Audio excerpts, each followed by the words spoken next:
I never imagined that the chair I once joked about would become the symbol of everything I lost. Back then, it was just a broken swivel chair in a rented office with one cracked window and unpaid electricity bills.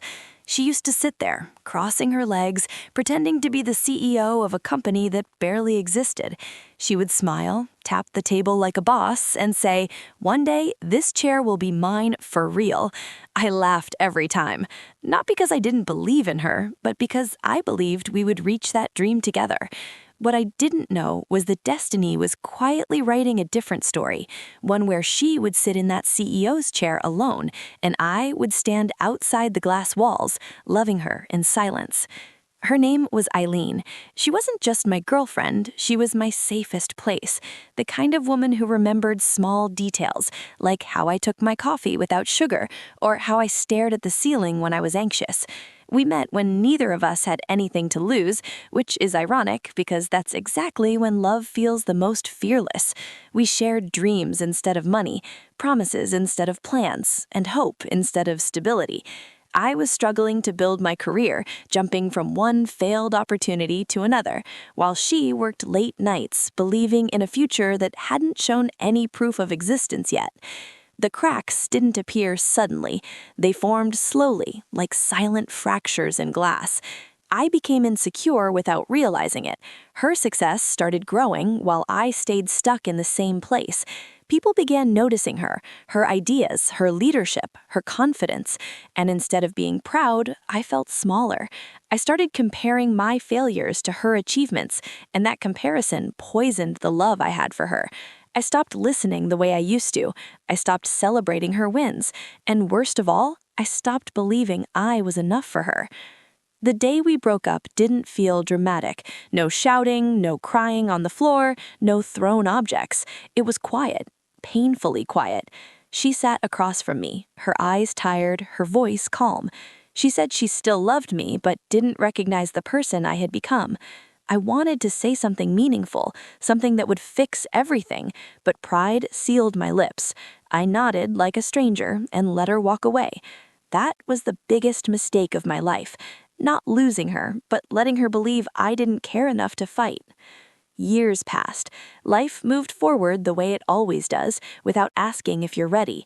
I rebuilt myself slowly, painfully, piece by piece. I learned lessons too late, matured after losing what mattered most.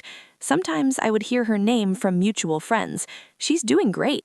She started her own company. She's unstoppable." Each sentence felt like a reminder of the life I was supposed to live beside her. I told myself I was over her, but late at night, when the world was quiet, her absence was loud. Then came the invitation, a corporate event, a product launch, one of the biggest companies in the city. I almost didn't go. Something in my chest felt heavy for reasons I couldn't explain, but curiosity won. When I walked into that building, everything felt unreal. Glass walls, polished floors, confident people moving with purpose. And then I saw her name on the screen. CEO. For a moment, I forgot how to breathe. She walked in wearing a tailored suit, her posture strong, her face calm, but her eyes, those were the same eyes I once fell in love with. When she sat down in the CEO's chair, the room fell silent. Everyone listened to her, everyone respected her, and all I could see was the girl who once sat on a broken chair, dreaming out loud while holding my hand. Pride and regret collided inside me. She did it. She became everything she said she would be, and I wasn't there. Our eyes met briefly. Just a second, no smile, no surprise, just recognition. A silent acknowledgement of a past that still existed somewhere between us. My heart wanted to scream her name, but my body stayed frozen. I applauded with everyone else, pretending to be just another guest, but inside, I was breaking all over again. After the event, I stood near the exit, unsure if I wanted to see her or escape before emotions took control. Fate, however, had its own plans. She walked toward me, slowly, confidently. When she stopped in front of me, time felt suspended. She smiled politely, the kind of smile you give to someone you once knew deeply but no longer have access to. She asked how I was. I lied and said I was fine. She nodded as if she expected that answer. There were 1,000 things I wanted to say, that I was proud of her, that I never stopped loving her, that I was sorry for letting my ego ruin us. But words failed me again, just like before. She turned to leave, and that's when I noticed something.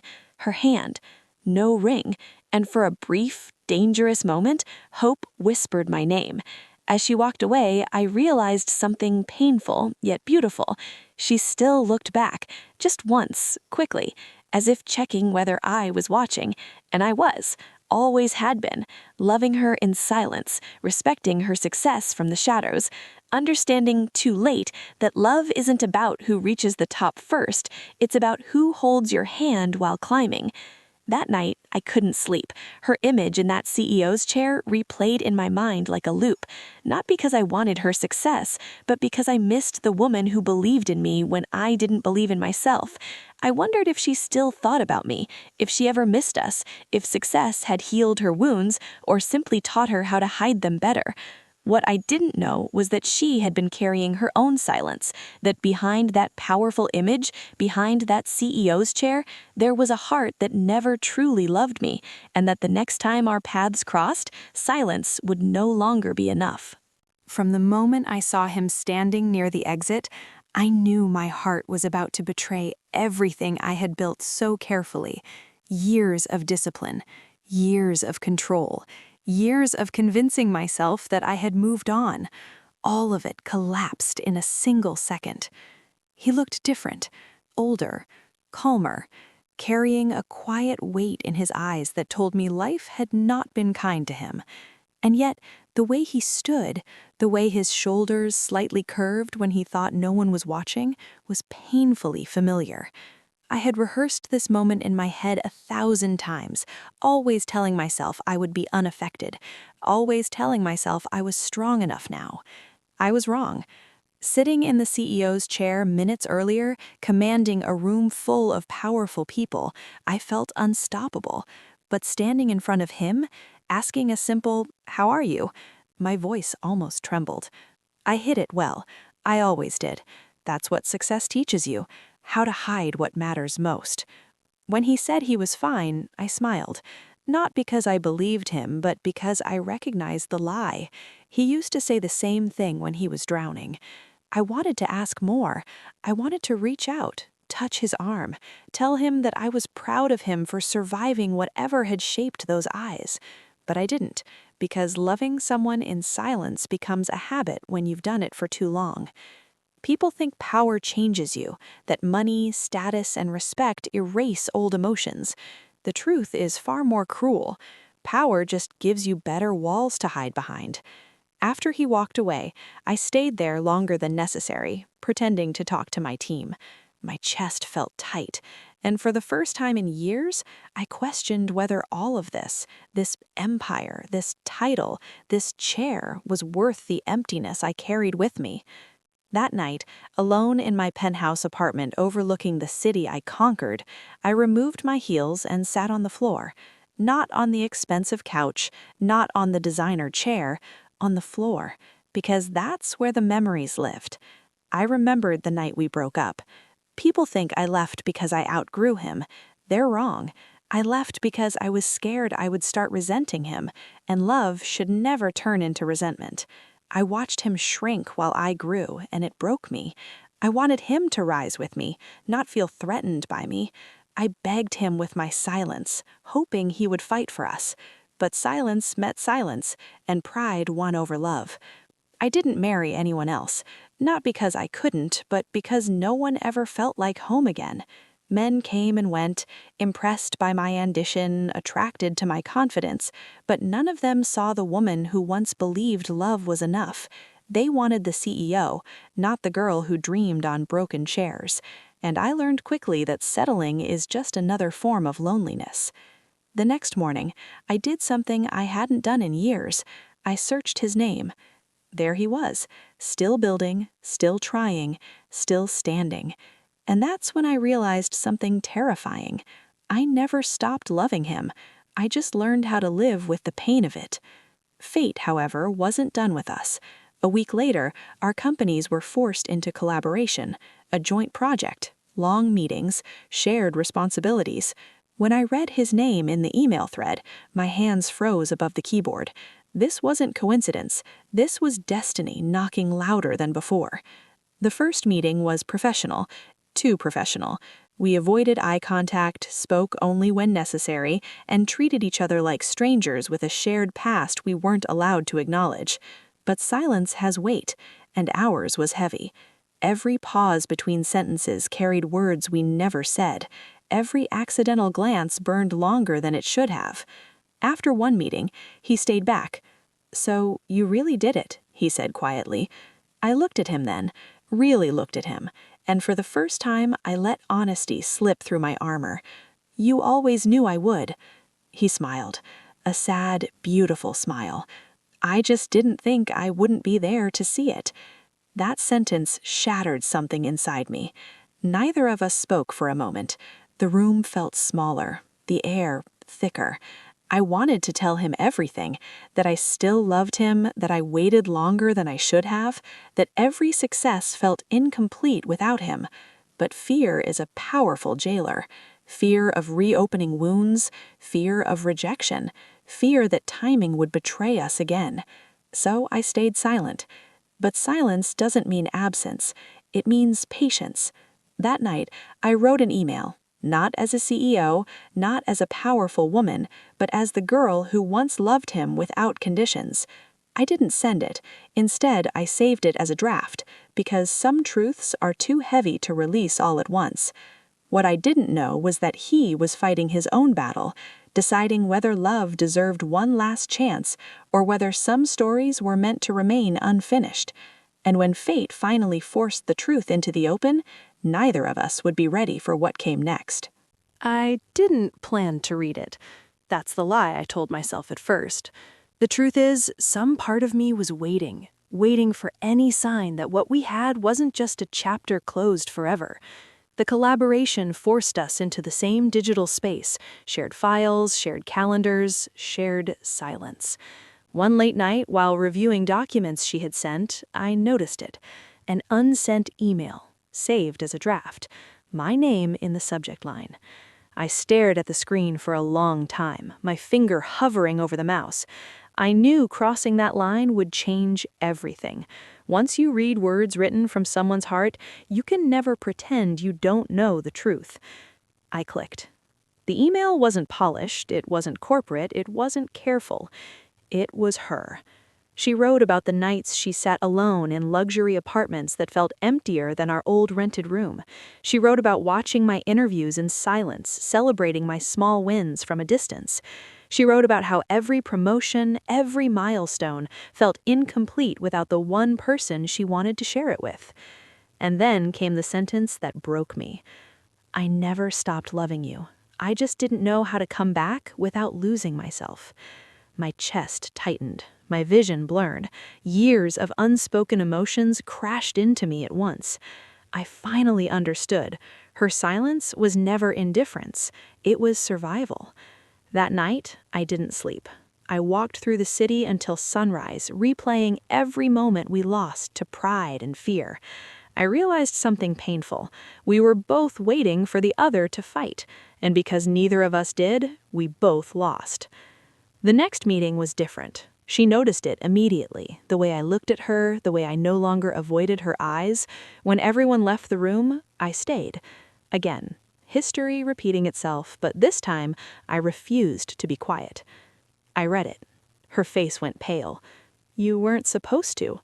"I know, but maybe I needed to." Silence wrapped around us, but it wasn't heavy this time. It was fragile. She looked away, embarrassed, exposed. The CEO mask slipped just for a second, and I saw the woman I fell in love with. "I waited, for years. I waited for you to tell me you still believed in us." "I was afraid you'd outgrown me, afraid I'd never be enough." She laughed softly, shaking her head. "I didn't need you to be more. I just needed you to stay."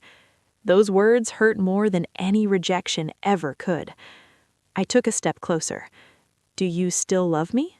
She didn't answer immediately. Instead, she asked the question that mattered more.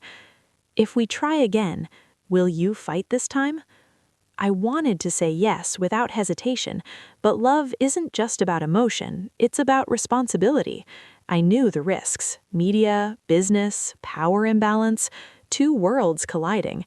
Loving her now meant stepping into her world, not watching from the sidelines. I will, I said finally, even if it scares me. Her eyes filled with tears she refused to let fall. Then why does this still feel like goodbye? Before I could respond, her phone rang. She glanced at the screen, her expression changing instantly. Business. Always business. She answered, listened quietly, then ended the call. There's something you need to know. This company, this position, it might take me away. Permanently. My heart dropped. Away how? Another country. Bigger opportunity. Bigger responsibility.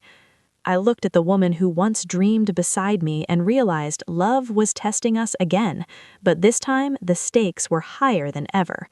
She stood up, straightening her jacket, putting the CEO back on. I leave in 2 weeks. 2 weeks. To decide if love was worth the risk, to decide if silence would win again, or if this time we would choose each other.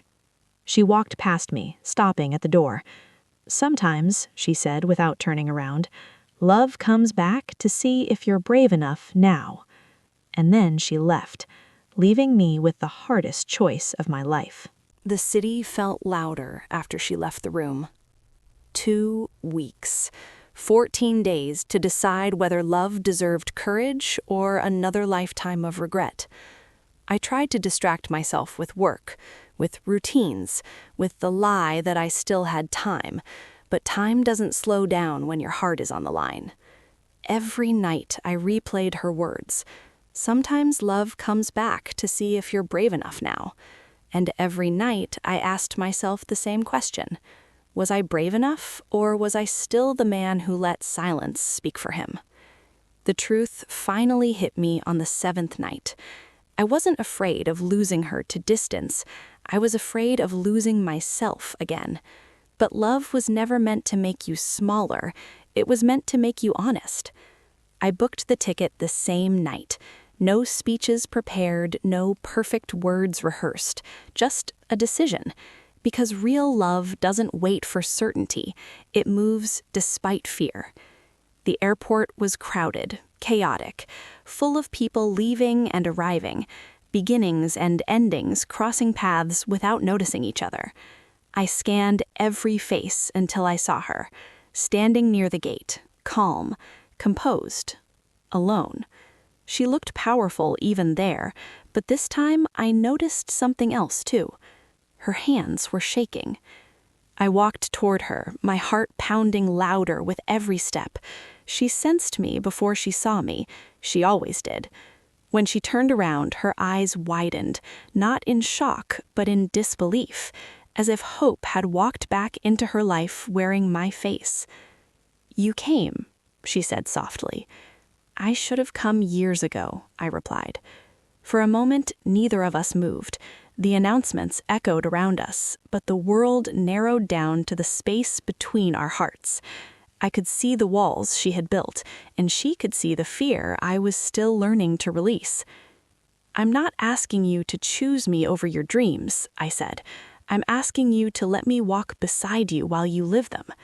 Her breath caught. "This life, it's not easy." "I know, but loving you without trying was harder." Tears finally escaped her eyes. Quiet, honest, unhidden. The CEO disappeared in that moment. What stood before me was the woman who once believed in us when nothing else existed. "I was so tired of being strong alone," she whispered. I stepped closer. "Then don't be alone anymore." The final boarding call echoed through the terminal. A decision had to be made, now or never.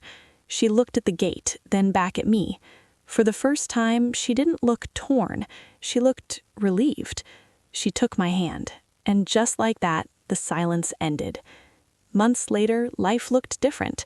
Not perfect, not easy, but real. We learned each other again, this time without pride, without fear, without silence. Love didn't erase our past. It honored it. The CEO's chair was still hers, but now there was another chair beside it, not beneath it, not behind it, beside it. Sometimes, late at night, she would look at me and smile. Funny, she'd say, how we almost lost forever because we were both waiting for the other to speak. And I'd squeeze her hand, knowing some stories don't end when people walk away. They end when people finally come back, brave enough to stay.